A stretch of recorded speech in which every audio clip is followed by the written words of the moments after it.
Nderuar shikues, mirë se vini në edicionin informativ këtu në Blu Televizion, ku do të ndjekim së bashku zhvillimet më të fundit nga vendi, rajoni dhe bota. Nisi me aktualitet.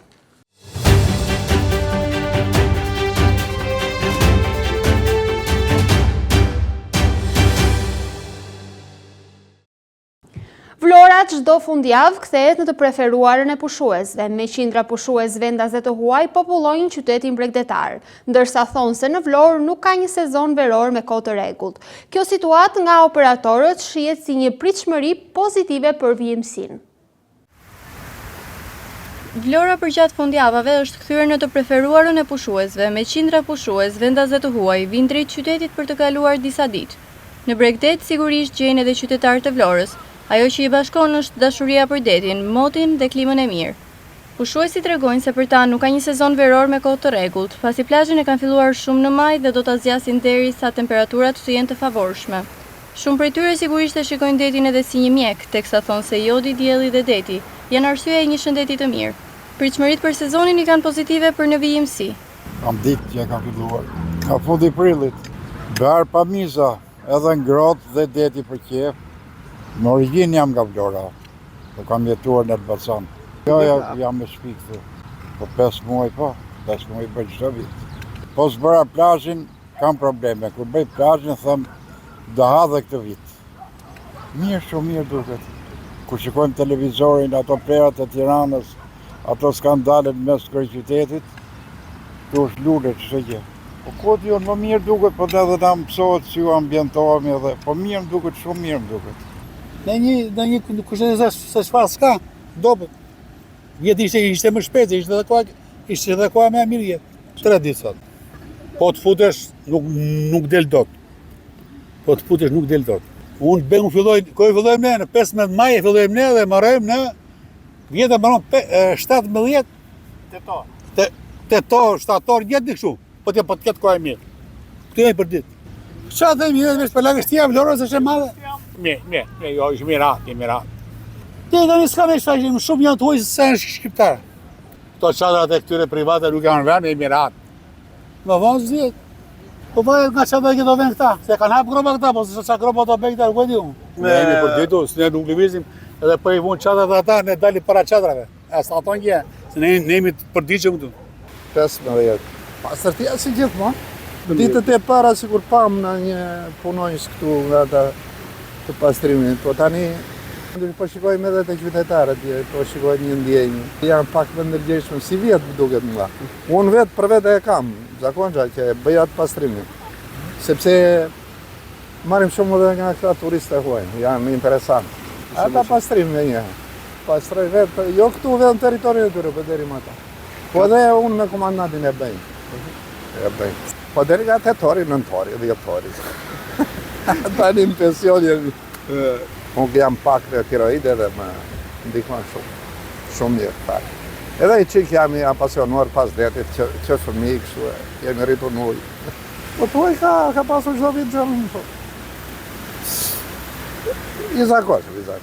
Vaj, atë një dhe ditë, ka njerës ka që vinë, po, vjenë në sy këto Kiste që s'kanë lënë këtu dhe këto e prishim shumë punë nëse sa, jo këto tubët e këto gjërë të pastrimat e njërë. Qytetarët varet si që janë, pa ne që i vimë për herë, ne jemi të ndërgjeshim që e dim që të vimë prapë nesër vetë dhe rinë.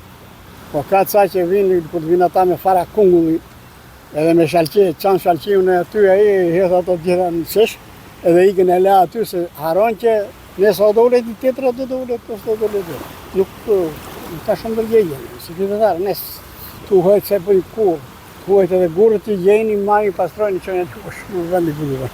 Valla jo ti nuk disë të themë, këtu njerës kanë ardhë po tjetë për plazhe këshume i fjallë me shumë ka pasur vjetë. Si vjetë që këmë duket bakë, me i qëtë. Po, se ndoshtë edhe s'ka qenë e koha e plazhit, se nuk ka qenë e koha e mirë si vjetë. Ma i ka mbajtë koha e qenë, ka mbajtë në përgjësi. Pare si të mbaj plazhi, po. Par vjetë, pare nga 2 vjetësh kam qenë deri në tetor, dhe në 31 tetor. Vjetë si që deri në 20 sator isha. Nuk e di, shqyqyr zotit, i lutëm jetë, shqyqyr, një mund shumë. Ma ndimon shumë, sepse fajtë që kam e qikar trite, kam qikë shumë në fjallë. Më më shumë. I'm from Virginia Beach, Virginia, in United States. I love it. But the water is perfect. It's like a lake, and it gets warmer because it's a thinner layer of water here, and it's perfect starting the beach time. Now in May, maybe a little bit earlier, I don't know, it was a little bit cold, I think, this year. Anyway, people are perfect. I don't have any complaint about people. Safety is perfect, food is perfect, bio. I love it, that's why I'm here. Now, I have two things to say. First, in Virginia Beach, there are garbage cans, dumps or whatever, so people, even lazy people, can take their trash and throw here at the beach, not to go all the way there outside. It's the cleanness of a city, it depends from dumpsters, from garbage cans. The closer to people, the better. Why? You cannot put people to work every morning, for example, to collect bottles or anything. First. Second, there are plenty of small rocks. It needs only to shovel it out, because when you go at the beach, you want to just go to swim and walk normally, not to put shoes on, because most of the beach, it has sand. You know, it starts with sand. But why not to clean up those rocks there? You can, kids can break their legs. For adults, they will get hurt. Fundjavat, duke nisur nga dita e premte, janë ditët me më shumë fluks të pushuesve në Vlorë. Kjo tregohet edhe nga prenotimet, ku përgjatë javës numri i tyre është i kënaqshëm, ndërsa në fundjavë 2 apo 3 fishohet. Punimet për rehabilitimin e liçenit artificial në lagjen 15 tetorit të nisura në muajin shkurt janë ndërprerë pas vetëm pak ditësh pune. Në zonë janë larguar mjetet e rënda, punëtorët si dhe rrethimi me tabela informuese i kantierit. I papërfunduar ka mbetur dhe rehabilitimi i kanalit kullues, ndërsa nuk dihen arsyet e pezullimit të projektit. Në muajin shkurt të këtij viti në lagjen 15 tetori nisi puna për rehabilitimin e liçenit artificial. Një projekt ky i krijuar vite më parë, ku parashikohej që liçeni artificial në zonën mbi spitalin rajonal të Vlorës të grumbullonte ujërat e bardha nga pjesa e kodrës për t'i qarkulluar më pas në kanalin kullues të qytetit. Në këtë mënyrë do të realizohej një atraksion turistik, për mbi të gjitha edhe një park çlodhës për banorët e zonës. Në shkurt, për të dytën herë, u nis puna për rehabilitimin e liçenit artificial, si dhe zbatimin e projektit, por me sa duket edhe ky projekt pati të njëjtin fat me atë fillestar. Puna për rehabilitimin e liçenit artificial, i cili ndodhet në zonën mbi spitalin rajonal të Vlorës, është pezulluar. 4 muaj më parë nisën punimet në këtë zonë, por u kryen vetëm disa ditë punë dhe më pas firma braktisi projektin. Nuk ka asnjë informacion zyrtar se përse janë pezulluar punimet, ndërsa projekti ka mbetur i papërfunduar. Firma e cila fitoi tenderin nga pushteti lokal punoi vetëm disa ditë, duke larguar nga zona vetëm disa mbetje inerte që gjendeshin të hedhura prej vitesh. Më pas, punimet u pezulluan. Madje për realizimin e këtij projekti u rrethua edhe kantieri i ndërtimit, si dhe u vendos edhe tabela informuese. Rrethimi i kantierit si dhe tabela nuk janë më në zonë, ashtu siç janë zhdukur edhe mjetet e tonazhit të rënd, si dhe punëtorët që realizonin këtë projekt. Gjithashtu i përfshirë në këtë projekt ishte edhe rehabilitimi i një prej kanaleve kulluese në këtë zonë. Kanal kullues ky që vjen nga pjesa kodrinore e qytetit për të përfunduar në hidrovor, por edhe kjo punë e nisur nuk u realizua asnjëherë. Familjet dhe individët në nevojë që trajtohen me ndihmë ekonomike do të përfitojnë kompensim të plot për një pjesë të faturës së ujit gjatë vitit 2026. Sipas udhëzimit që tashmë ka hyrë në fuqi, kategoritë në nevojë do të kompensohen në masën 100% për konsumin deri në 5 metra kub ujë të pishëm në muaj për kontratë. Familjet dhe individët në nevojë që trajtohen me ndihmë ekonomike do të përfitojnë kompensim të plot për një pjesë të faturës së ujit gjatë vitit buxhetor 2026. Sipas udhëzimit që tashmë ka hyrë në fuqi, kategoritë në nevojë do të kompensohen në masën 100% për konsumin deri në 5 metra kub ujë të pishëm në muaj për kontratë. Përfitues janë subjektet e parashikuara nga neni shtati i ligjit 57/2019 për asistencën sociale në Republikën e Shqipërisë i ndryshuar. Skema nuk mbulon vetëm vlerën e ujit të konsumuar. Udhëzimi parashikon se për këto kategori do të subvencionohen edhe tarifa fikse, tarifa e kanalizimeve dhe trajtimi i ujrave të ndotura urbane. Zbritja do të bëhet automatikisht në faturën mujore të gjeneruar nga shoqëria përkatëse e ujësjelljes kanalizimeve pa pasur nevojë që familjet përfituese të aplikojnë çdo muaj.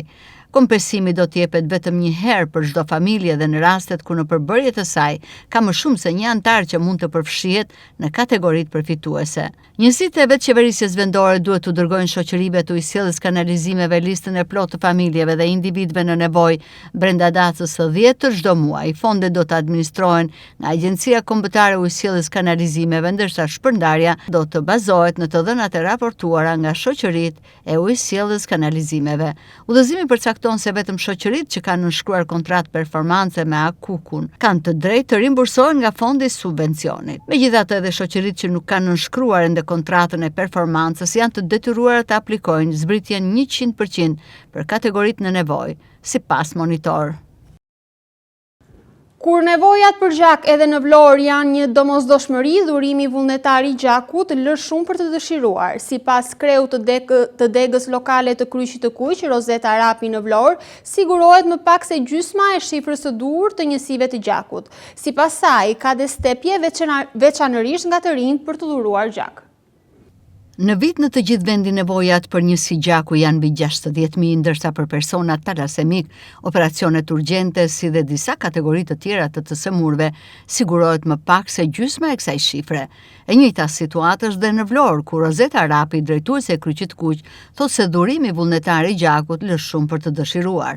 Rapi thotë se nevojat për njësi gjakut, duke qenë se në shërbim është dhe spitali rajonal i Vlorës, janë vërtet e larta, por ajo që sigurohet është në shifra të ulta. Sipas saj, ka një stepje nga të rinjt për të dhuruar gjak. Projekti i dhurimit të gjakut, që është nga projektet më kryesore të Kryqit të Kuq, jo vetëm të degës Vlorës, por të gjithë edhe të Tiranës, lë shumë për të dëshiruar, të themi të drejtë.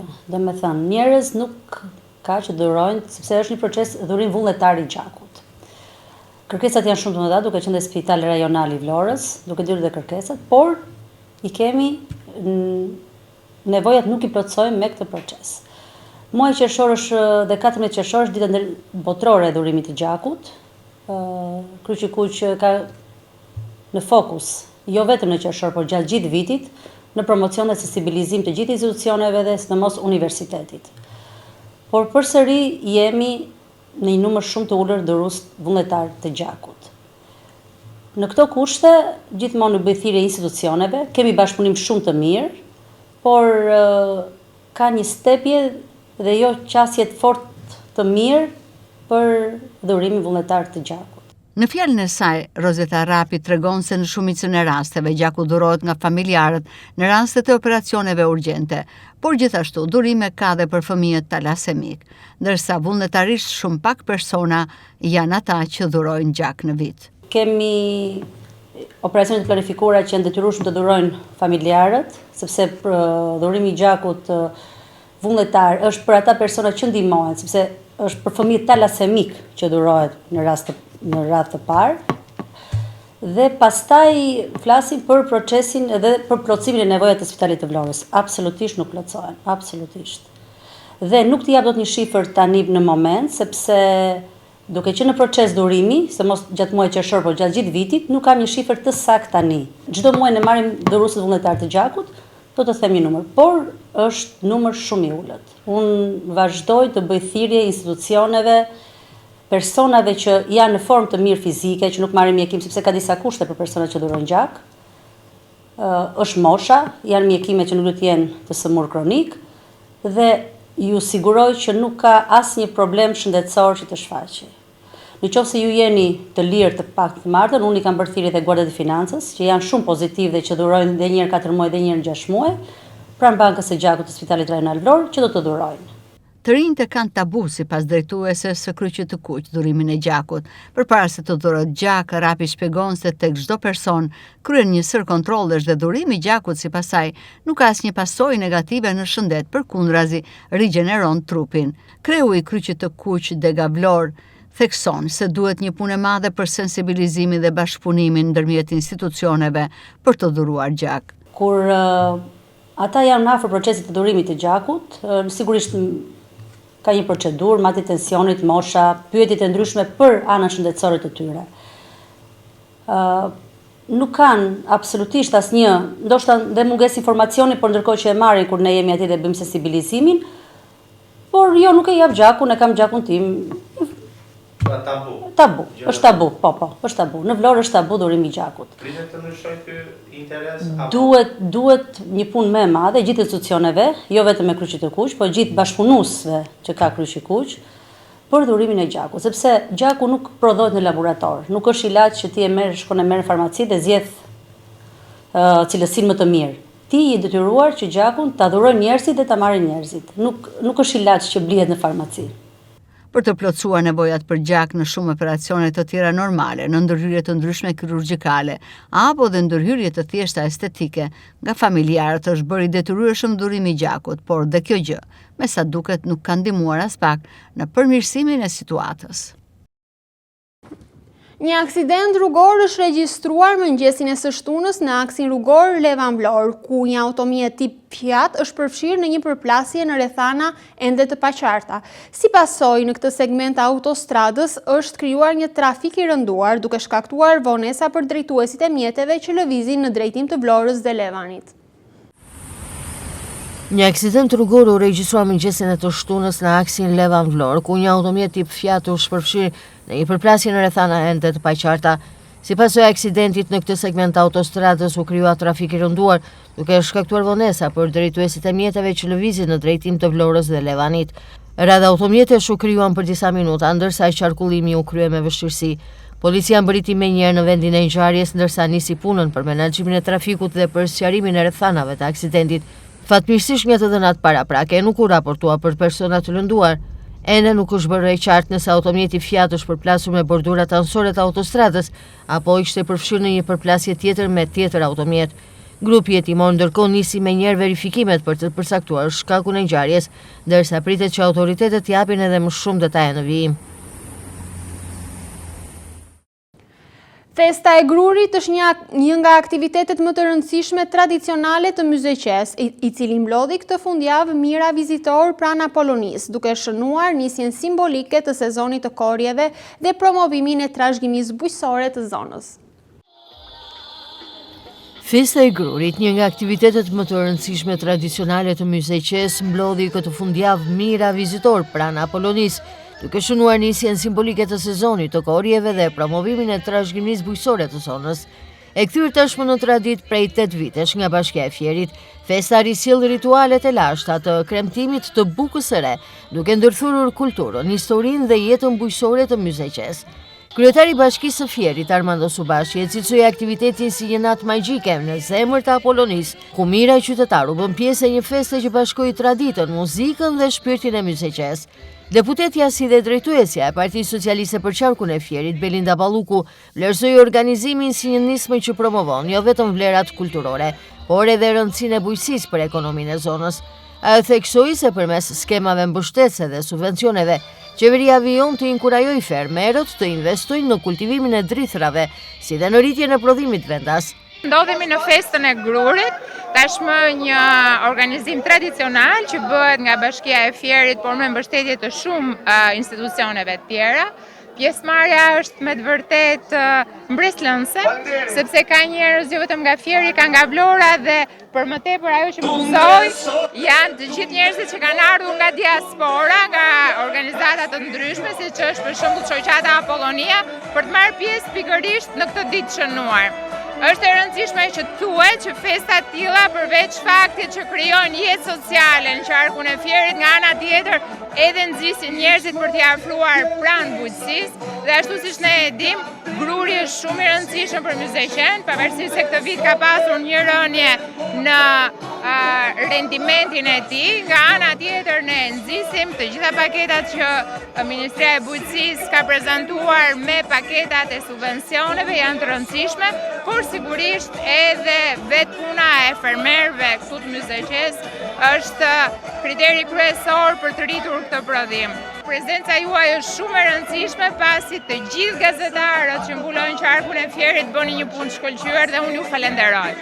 Balluku apeloi që të gjithë fermerët të aplikojnë për të përfituar nga paketat e subvencioneve që Ministria e Bujqësisë ka prezantuar. Parada e vajzave të veshura me kostume tradicionale, demonstrimi i procesit të korjes së grurit, pjesëmarrja e kombanjerëve dhe bukpjeksve si dhe panairi i produkteve lokale ishin ndër momentet më të veçanta të festës. Është një nga festat më të bukura që organizohet dhe jep kuptim sepse buka vërtet fillon nga toka. Dhe toka në qytetin tonë, në fushat tona prodhon një grur shumë të mirë, me cilësi shumë të mirë, edhe ne në Bleda Premium e përdorim grurin vendas dhe bëjmë disa lloje bukesh me grurin e vendit. Është vërtet shumë e rëndësishme sepse është një grur me cilësi shumë të mira dhe del vërtet një bukë me cilësi shumë të mirë. Rreth 5.000 persona morën pjesë në aktivitet duke ndjekur koncertin me muzikë popullore e duke shijuar gatimet tradicionale të zonës. Festa e gurit synon të nxjisë kultivimin e grurit vendas dhe të promovojë identitetin bujqësor të Myzeqes, ndërsa është vlerësuar nga institucionet e turizmit si një nga ngjarjet tradicionale më të rëndësishme në vend. Zona e Fierit është një nga rajonet me potencialin më të lartë në vend, sa i takon prodhimit bujqësor dhe atij të grurit, që jep edhe një kontribut të madh në ekonominë e vendit, angazhimin e forcës në punë si dhe zhvillimin e ekonomisë lokale e rurale. Në një kohë kur turistët kërkojnë gjithnjë më shumë destinacione autentike dhe natyrë të paprekur me çmime të përballueshme, Shqipëria shfaqet si një nga surprizat më të mëdha të turizmit veror në Europë. Shkruan kështu media gjermane, e renditur mes vendeve si Turqia, Portugalia dhe Indonezia, ajo fiton vëmendje si një alternativë më e qetë dhe më e egër e mesdheut. Në një kohë kur turistët kërkojnë gjithnjë më shumë destinacione autentike me natyrë të paprekur dhe çmime të përballueshme, Shqipëria po shfaqet si një nga surprizat më të mëdha të turizmit veror në Europë, shkruan Claudia Bohm në median gjermane Holiday Check. E renditur mes vendeve të njohura si Turqia, Portugalia, Gjeorgjia apo Indonezia, ajo po fiton vëmendjen si një alternativë më e qetë dhe më e egër e mesdheut. Me vijën e saj bregdetare që shtrihet përgjatë Adriatikut dhe Jonit, Shqipëria ofron një kombinim të rrallë mes plazheve të kristalta, gjyreve të fshehura dhe peizazheve malore që zbresin deri në det. Pikërisht kjo ndërthurje e bën vendin gjithnjë më të rreqës për turistët që kërkojnë pushime larg destinacioneve të mbigarkuara. Nga jugu i qetë me plazhe ende të paprekura deri tek qytetet bregdetare që po zhvillohen me ritëm të shpejtë. Shqipëria po konsolidohet si një nga sekretet e fundit të mesdheut, një destinacion që ende ruan ndjesinë e zhvillimit për herë të parë. Media gjermane Holiday Check ka rekomanduar një listë re destinacionesh për pushimet verore 2026, të cilat ofrojnë plazhe, natyrë dhe çmime të përballueshme, duke u bërë zgjedhje gjithnjë më popullore për turistët kudo në botë. Shqipëria, ky sekret i Adriatikut, po vlerësohet gjithnjë më shumë si një destinacion ideal për turistët që kërkojnë pushime të lira pranë detit blu të Adriatikut, me natyrë të paprekur si dhe plazhe ende jo të mbipopulluara. Via bregdetare ofron një përzgjedhje plazhesh me rër dhe guralec si dhe gjire të fshehura e të egra, të përshtatshme për ata që kërkojnë qetësi dhe natyrë të pastër. Një prej shembujve më të përmendur është plazhi i Borshit, i cili mbetet një nga zonat më të paprekura, ku vizitorët mund të shijojnë detin dhe natyrën pa fluksin e turizmit masiv. Për familjet dhe çiftet që kërkojnë më shumë gjallëri, Saranda cilësohet si një nga zgjedhjet më të mira. Qyteti ofron një kombinim mes turizmit të zhvilluar dhe atmosferës ende të qetë me bare, restorante dhe plazhe të përshtatshme për fëmijë. Veçanërisht i veçantë është bregu me pjerësi të butë që e bën më të sigurt për familjet me fëmijë të vegjël. Perëndimet e diellit në Sarandë dhe Vlorë përshkruhen si magjik dhe mbreslënës, duke i kthyer këto destinacione në një zgjedhje ideale si për pushimet familjare, ashtu edhe për çiftet që kërkojnë qetësi dhe peizazhe autentike. Të nderuar shikues, kjo ishte dhe gjithçka e përgatitur për edicionin informativ këtu në Blu Televizion. Bashkë miru takofshim.